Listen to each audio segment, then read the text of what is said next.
Donald Trump's orders to split up families at the border is not some accident or collateral damage from a broader strategic plan. It is the goal of his administration. When you see these images of crying toddlers or hear the voices of 6-year-olds wailing as they come to grips with border agents detaining them and hauling away their parents, you are seeing and hearing this policy as intended by Jeff Sessions' memo directing this crackdown on migrants with, quote, zero tolerance for the humanitarian exceptions that administrations in both parties previously applied. We all know Trump campaigned on this kind of crackdown. We know he got many of these ideas from Jeff Sessions, who was actually the very first senator to endorse Trump. But where did Sessions get these ideas? That's the focus of our accountability report right now. Because as America looks in horror at what is being done in our name, we must also reckon with who is doing it. Accountability, of course, starts at the top with President Trump and Attorney General Sessions, but it doesn't end there. Beyond the Attorney General and Trump cabinet members who oversee these policies, there is the architect who helped create them, a 32-year-old former aide to Jeff Sessions who drives Trump's immigration policy. And to see how the U.S. ended up in this situation we're in tonight, traumatizing children by choice, as we as a nation face these allegations of human rights violations, you also have to see how Stephen Miller got us here. And that history could inform our road out of this mess. There's a famous saying, a problem well stated is a problem half solved, and many experts say Stephen Miller is the root of this problem. He holds a radical view, contradicted by our Constitution, a view that is actually more lawless than it is traditionally American. It is a view, he states, that on immigration, President Trump has unlimited powers that will not be questioned. Our opponents, the media, and the whole world will soon see, as we begin to take further actions, that the powers of the president to protect our country are very substantial and will not be questioned. Miller was incorrect about that. That travel ban he was discussing there, well, it sparked not only operational chaos, but was later halted and narrowed by the courts. Trump forced to respond to that questioning, if you will, with a revised travel ban. The Supreme Court is expected to rule on that this month. But apart from ideology, Miller's competence has also been questioned. His own co-workers and allies concluded he wasn't fully competent to keep working on the travel ban, The Guardian noting he was removed from the process of writing the revised ban, and fellow conservatives called out Miller for hurting Trump by rushing out other immigration plans that were not competently vetted for legal scrutiny. People are going to make mistakes. I think you saw that with Stephen Miller and that rushed out ban on Muslims that was not really a ban on Muslims. You have to really attribute that failed push at a travel ban to people like Steve Bannon and Stephen Miller, who crafted this thing, reportedly crafted this thing without really running it through the legal checks. When Congress was working towards negotiating immigration reform, which Donald Trump claims this week he wants action on, well, even Republican senators took the rare step of calling out Miller as a staffer by name.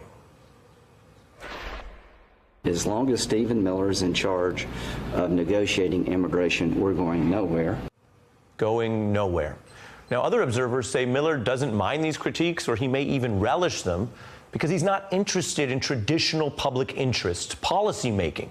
They argue that, kind of like Steve Bannon, he actually views policy as kind of a spectacle, no matter who gets hurt. Some have written that he sees a value in constructive controversy, which he thinks will bring enlightenment. Long before Trump trolling even became a political phrase, Miller used a combative trolling style in high school when running for student council. Hi, I'm Stephen Miller. Am I the only one who is sick and tired of being told to pick up my trash? And we have plenty of janitors who are paid to do it for us. Plenty of janitors paid to pick up the trash for you. Now, that is just a high school statement, although he's young, so that was only about a decade and a half ago, and it connects because Miller deploys a pretty similar style today. I am shocked at your statement that you think that only people from Great Britain and Australia would know English. It reveals your cosmopolitan bias to a shocking degree. Okay, you're not answering the questions. No, I understand. You have 24 hours a day of anti-Trump material. You're not going to give 3 minutes for the American people to hear the real experience of Donald Trump. There's one viewer that you care about right now, and you're being obsequious. You're being a factotum in order to please him. Okay. Now, when Congress appeared closer to an immigration compromise back in 2013, it was Miller, then an aide to Jeff Sessions, who worked hard to block any breakthrough by playing up the threat of immigration to Congress and reporters alike. He had some sense of where the GOP base was headed. He worked with Steve Bannon's Breitbart, which was a lesser-known outlet back then, to try to shape public perceptions about immigrant crime. Now, that was long before Donald Trump was in charge of the GOP or the country. It is a clue, though, that viewing Trump's actions and this border crisis as only about Trump could leave us missing the wider dynamics that he's tapping into, a growing antipathy towards immigrants in the U.S., as well as all of the drama across Western Europe, and fear about job losses and crime. Now, many people have been lying about the threats immigration poses to the U.S., and some of those same people now lying about immigration policy, too. That's the law, and that's what the Democrats gave us. The Democrats forced that law upon our nation. We can either release all illegal immigrant families and minors who show up at the border from Central America, or we can arrest the adults for the federal crime of illegal entry. Congress and the courts created this problem, and Congress alone can fix it. It is telling that both Trump and his DHS secretary, who run this policy, are busy lying about it, as we just showed. Now, these lies are a kind of admission. They may now realize this is a bad move, either politically or morally, and they'd rather now deny it than work on fixing it. We know they are lying because we have the facts. The zero-tolerance policy is written and it's public. And Stephen Miller's own boss contradicted Trump's lie in a new Fox interview, admitting the abuse of children is part of the policy's goal of creating, yes, this big buzzword, a deterrent. Are you considering this a deterrent? I see that the fact that no one was being prosecuted for this as a factor in a 5-fold increase in 4 years in this kind of illegal immigration. So, yes, hopefully people will get the message and come through the border at the port of entry and not break across the border unlawfully. If you are keeping score, here is where we are tonight. Trump and his DHS secretary lying about this.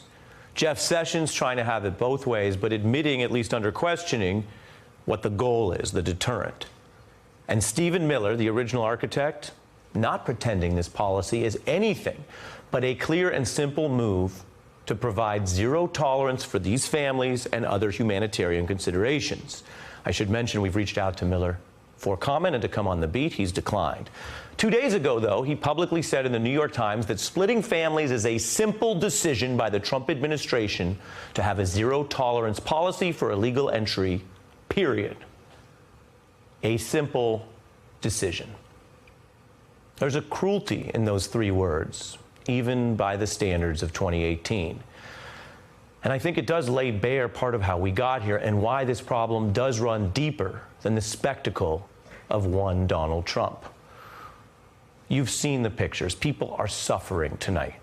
But tomorrow's story has not been written yet. There is a potential for a reckoning right now, for this nation to reflect on what we want done in our name and who we want leading these decisions. You know, immigration and asylum dilemmas are not typically black and white, to be certainly fair. From what the world owes the 5.6 million Syrian refugees right now to what the world did about roughly 60 million innocent Europeans displaced during World War II. It's not as if seriously looking at those problems and that instructive history leaves any particular policy or particular nation coming out perfect. But let's be clear.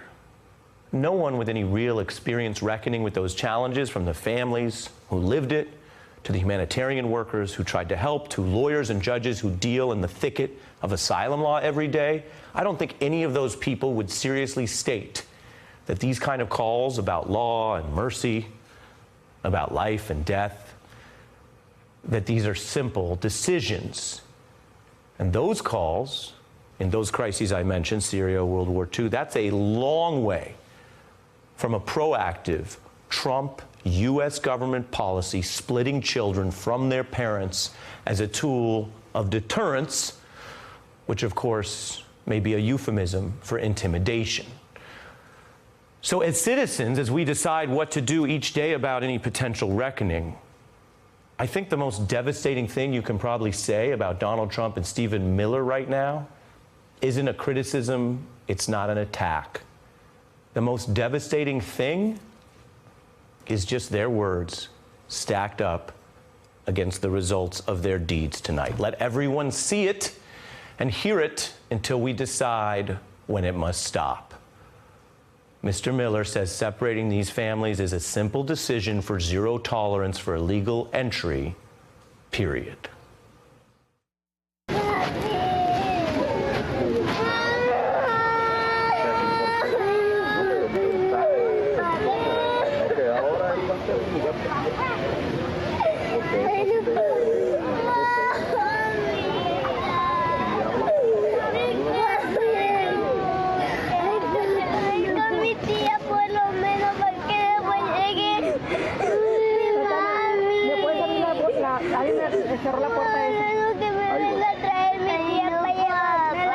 Ella llama a tu tía si tú tienes número y habla con tu tía. Tengo el número de... Ah, pues ahorita ella te ayuda para que hables. Cálmate nada más. No, papá. Voy por aquí, niña. Papá. Hey, I'm Ari Melber from MSNBC. You can see more of our videos right here, or better yet, subscribe to our YouTube channel below. You could have been anywhere in the world, but you're here with us, and we appreciate that.